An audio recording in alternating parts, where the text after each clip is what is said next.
अरे रे रे रे, ये मैं तो स्वर्ग आ गया।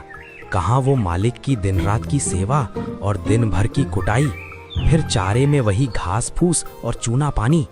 लेकिन यहाँ तो अमृत है। आज बड़ा शिकार करूंगा। कई दिन से खाना नहीं खाया हूँ, जोरों से भूख लग रही है। बस कोई हाथ लग जाए। तभी गधा मटकते हुए शेर के पास आ पहुंचा।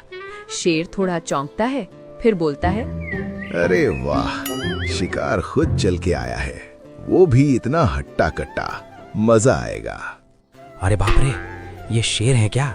जंगल में ये भी होता है? ये मैंने सोचा क्यों नहीं। कोई उपाय ढूंढना पड़ेगा, जान बचानी ही पड़ेगी। प्रणाम शेर महाराज, मैं तो आपको ही ढूंढ रहा था। न जाने कितने जंगल का दौरा किया है, तब जाकर आपके बारे में मालूम चला है। अरे ये क्या बोल रहे हो? भला तुम मुझे क्यों ढूंढ रहे थे? मैंने क्या कर दिया है? मैं एक देवदूत हूँ। मेरा नाम गधा प्रसाद है। मैं देवलोक का एक गधा हूँ जो आपका सलाहकार बनने की इच्छा रखता हूँ। सलाहकार क्यों बनना चाहते हो? मैंने तो आज तक कोई महान काम नहीं किया। यही तो आपकी महानता है। आप न जाने कितने बढ़िया काम करते हैं, कितने प्राणियों को मुक्त किया है और कई जानवरों पर तो दया भी की है। यही तो आपकी महानता है। अरे वाह, कितना मीठा बोलते हो। तुम्हारी कही एक एक बात सही है, लेकिन मैं फिर भी तुम्हें सलाहकार नहीं बना सकता। मेरा एक पहले से ही सलाहकार मौजूद है। आप मुझे कोई मंत्री बना लीजिए ताकि मैं आपकी सेवा कर सकूं। शेर कुछ देर सोचता है। ठीक है, तुम मेरे दाहिने हाथ बन जाओ। मैं जब भी कोई बड़ी मुसीबत में फंस जाऊं तो वहां से निकालने की तरकीब बताओगे। गधा शेर के साथ चला जाता है। वहाँ उसे एक लोमड़ी दिखाई देती है। महाराज, ये कौन है? इस जंगल का तो नहीं लगता। ये देवदूत है, गधा है। ये मेरी सेवा करने के लिए आया है और मैंने इसे अपना दाहिना हाथ बना लिया है। ये मेरी रक्षा करेगा। क्या? अगर ये दाहिना हाथ है तो मैं क्या हूँ? मैं आपकी एक भरोसेमंद सलाहकार हूँ। मेरी राय है कि किसी भी अनजान पर भरोसा करना सही नहीं है। ये देवलोक से आया है, इसे हल्के में मत लो। खास मेरे लिए आया है, और तो और ये मेरा फैन भी है। लोमड़ी को गधे पर पूरा शक था, फिर भी शेर के कहने से वो शांत हो गया। गधे, आज मेरे साथ शिकार पर चलो। आज हम हिरन का शिकार करेंगे और तुम इसी बहाने मेरी ताकत देखोगे। अरे यार, ये नाटक तो भारी पड़ने वाला है। कोई मौका देखकर खिसक लूंगा। जी जी महाराज, आज मैं आपकी ताकत को लाइव देखूंगा। चलिए चलते हैं। दोनों शिकार के लिए निकल जाते हैं। रास्ते में कोई हिरन नजर नहीं आता और ना ही कोई अन्य जानवर। परेशान होकर शेर कहता है, अरे भाई गधे, कोई भी हिरन नजर नहीं आ रहा है। लगता है सभी अपने अपने मांद में छिप गए हैं। कल हम दोबारा आएंगे, कल हिरन जरूर मिलेगा। गधा दिन भर घूम घूम के थक गया था। वो कहता है, जी जरूर शेर महाराज, हम कल आएंगे। रास्ते भर गधा तरकीब ढूंढता हुआ जाता है। कल फिर मुझे ले जाएगा। अगर कल शिकार नहीं मिला तो परसों ले जाएगा। अगर उस दिन भी नहीं मिला तो भूख से मुझे ही खा जाएगा। मुझे कुछ करना होगा, वरना। चलो भाई गधे, आज बड़ा हिरन का शिकार करेंगे और खूब दावत उठाएंगे। गधा फिर मुंह लटकाए उसके साथ चलने लगा। रास्ते में उनको एक हिरन दिखाई दिया। शेर ने उसका पीछा किया और थोड़ी देर बाद वापस खाली हाथ आया। अरे, ये भी शिकार हाथ से निकल गया। अब मेरे पेट में चूहे दौड़ रही हैं। अब तो मुझे करेला भी मीठा लगने लगेगा। जिसका डर था वही हुआ। अगर अभी कुछ नहीं बोला तो हमेशा के लिए चुप हो जाऊंगा। अपना नया दांव खेलने के समय आ गया है। मैं जानता था शेर महाराज, हमें शिकार नहीं मिलेगा, क्योंकि आपके नसीब में अब मांस खाना नहीं लिखा है। अब आपके नसीब में फल सब्जियां खाना लिखा है। क्या? मैं एक शेर होकर फल सब्जियां खाऊंगा? भला ये कैसे संभव है? ये मुझसे नहीं होगा। जरूर होगा। जब मैं धरती पर आया तो मुझे बोला गया कि शेर को फल खिलाना, जिससे उसकी ताकत और भी बढ़ जाएगी, उसका रंग निखर जाएगा, वो और दयालु हो जाएगा। अगर ऐसी बात है तो मैं जरूर फल सब्जियां खाऊंगा। गधे, तुम मेरे लिए अच्छे अच्छे स्वादिष्ट फल लाना ताकि मैं जवान दिखूं। जानवर कई दिनों से गधे को शेर के साथ देख रहे थे, इसलिए गधा जिसके घर भी जाता वो डर से उसे कुछ फल दे देता। गधा इस बात को नोटिस करता है। अरे वाह, मैं जो बोलता हूँ वही होता है। जिसे जो भी मांगूं वो मेरे सामने लाकर रख दे रहा है। मुझे कोशिश भी नहीं करनी पड़ रही है। गधा फल सब्जियां लेकर जब शेर के पास पहुंचा तो शेर ने एक एक करके फल और सब्जियां खाईं। उसे खाकर उसका मुंह उतर गया। अरे बाप रे, इसका स्वाद कैसा है? मुझे तो बहुत ही बेस्वाद लग रहा है, लेकिन सुंदर और ताकतवर दिखने के लिए ये बहुत जरूरी है। एक दिन लोमड़ी शेर से मिलने आई। उसे फल सब्जियां खाते देख हैरान हो गई।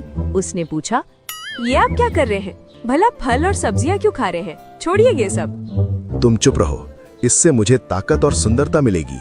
मेरे देवदूत गधे ने कहा है कि इससे मुझे सब कुछ मिल जाएगा। एक बार तुम भी ट्राई करो और देखो कि कैसे ये सब काम करता है। अरे आप उसके बातों में अंधा विश्वास कर रहे हैं। अंधभक्त मत बनिए। जैसा आप हैं वैसे ही रहिए। किसी के कहने से बदलने की कोशिश मत कीजिए। अच्छा, लेकिन वो देवदूत है, उसकी बात झूठ नहीं हो सकती। तुम मुझे मत बहकाओ। बोलो, किस काम से आई हो? गधे की शिकायत लेकर आई हूँ। ये आपका देवदूत किसी से भी कुछ भी मांग लेता है। अगर कोई नहीं देता तो उसको आपके नाम से डराने लगता है। फिर डर के मारे सभी उसे कुछ न कुछ देते हैं। ये तो बहुत गलत बात है। मेरा नाम लेकर गधा ये सब कर रहा है। आज मैं उसका पीछा करके सच्चाई का पता लगाऊंगा और उसे दंड भी दूंगा। अरे ओए, सामान निकाल, जल्दी निकाल।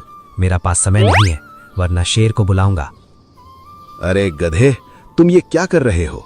मेरे नाम का गलत इस्तेमाल करके सबसे वसूली कर रहे हो। अरे नहीं नहीं शेर महाराज, मैं तो आपकी ताकत को दिखाना चाहता था। क्या आपने देखा? आपके एक नाम से इस प्राणी ने बिना सोचे समझे सामान लेकर दे दिया। सोचिए आपकी ताकत कितनी बढ़ चुकी है। अरे वाह, मंत्री हो तो तुम जैसा। वरना जब लोमड़ी ने मुझसे कहा कि तुम ये सब कर रहे हो तो मैं बहुत परेशान हो गया था। मुझे लगा कि तुम मुझे धोखा दे रहे हो। अच्छा, उसने ये सब कहा। माफ करना शेर महाराज, छोटी मुंह बड़ी बात। वो लोमड़ी आपको राजा के पद से हटाना चाहती है। उसने आपसे जरूर बोला होगा कि फल सब्जियां ना खाओ, आप कमजोर हो जाओगे। अरे हाँ, उसने बिल्कुल ऐसा ही बोला है, लेकिन तुम्हें कैसे पता? वह आपको कमजोर करना चाहती है और बदले में आपकी जगह खुद राजा बनना चाहती है। मैं तो कहता हूँ आप उसे सलाहकार के पद से हटा दें। अरे दुष्ट लोमड़ी, तू मुझे कमजोर करके मेरा पद लेना चाहती है। तू मुझे मारना चाहती है, लेकिन ऐसा कभी नहीं होगा। ये आप क्या कह रहे हैं? भला मैं आपको क्यों मारना चाहूंगी? आप तो मेरे महाराज हैं। बल्कि मुझे तो लगता है कि गधा आपको कमजोर बनाकर आपकी जगह लेना चाहता है। मुझे सब मालूम हो गया है। तू मेरे जंगल से निकल जा और कभी भी अपना चेहरा मत दिखाना, वरना मुझसे बुरा कोई नहीं होगा। लोमड़ी शर्मिंदा होकर वहां से चली जाती है और एक पेड़ के पास बैठकर सोचने लगती है। इस गधे ने बड़ी चालाकी के साथ मुझे शेर से दूर कर दिया और पूरी तरह से राजा वाला जीवन जी रहा है। लेकिन समय सबका आता है, मेरा भी समय आएगा, तब इसे बताऊंगी। समय कुछ दिन बीता और शेर समय के साथ साथ कमजोर होने लगा। उसने गधे से पूछा, अरे यार गधे, मैं इतना कमजोर क्यों फील कर रहा हूँ? क्या मेरे खाने में किसी चीज की कमी है? अरे शेर महाराज, अब आपको और फल सब्जियां खानी चाहिए। समय के साथ आपके शरीर को इन चीजों की और आवश्यकता है, इसलिए खाते रहिए। इधर लोमड़ी को जब शेर ने निकाला था, उसके खाने के लाले पड़ गए थे। अरे यार, क्या खाऊं? कोई भी भोजन पानी नहीं मिल रहा है। कितनी भूखमरी की नौबत आ गई है। तभी उसके पास एक भालू आता है। सुनो लोमड़ी, क्या तुमने मेरे गधे को देखा है? मैंने कुछ दिन जंगल में बिताने के लिए कहा था, मगर अब तक वो घर नहीं आया है। क्या बोला तुमने? गधा? तो वो महान देवदूत गधा तुम्हारा है? हाँ हाँ, वो मेरा ही गधा है। क्या तुमने उसे देखा है? जरूर डाल में कुछ काला है। गधे ने देवलोक की बात की थी, यहाँ तो अलग ही देवता खड़ा है। एक बार जरा इसे किनारे लगती हूँ। अरे भालू भाई, वो गधा तो शेर महाराज का खासम खास है। शेर महाराज कहते हैं कि वो देवलोक का गधा है। मैं तो उसकी खास दोस्त हूँ। आप ठहरिए, मैं उसे अभी बुला कर लाती हूँ। लोमड़ी सीधे गधे के पास जाती है और उससे कहती है, अरे गधे भाई, तुमसे मिलने कोई भालू आया है। वो कहता है कि तुम उसके हो। जरा मुझे बताओगे कि क्या बात है? गधा थोड़ा डर जाता है और कहता है, अरे नहीं नहीं, मैं देवदूत हूँ, इसलिए हर कोई मुझे अपना बनाना चाहता है। तुम यहीं रुको, मैं उसे समझा बुझाकर भगा देता हूँ। गधा तुरंत भालू के पास पहुंचा। अरे थोड़ी देर रुक नहीं सकते थे? कितनी बार बोला है? जैसे ही काम खत्म हो जाएगा मैं तुम्हें सूचना दे दूंगा। अरे कब सूचना दोगे? कई दिन हो गए तुमसे छोटा सा काम नहीं हो पा रहा है। एक मामूली शेर ही तो है। उसके साथ एक चालाक लोमड़ी भी तो थी। वह हर काम में अपना टांग अड़ाती थी। बड़ी मुश्किल से उससे पीछा छुड़ाया है। बस कुछ और दिन, फिर शेर कमजोर हो जाएगा, फिर तुम उसे खत्म कर सकते हो। तभी शेर और लोमड़ी वहां आ पहुंचे। लोमड़ी ने शेर को इस बात की सूचना दे दी थी। देखा आपने, ये इस भालू का जासूस है। मैंने आपसे कितनी बार बोला था, हर किसी पर भरोसा नहीं किया करते, चाहे वो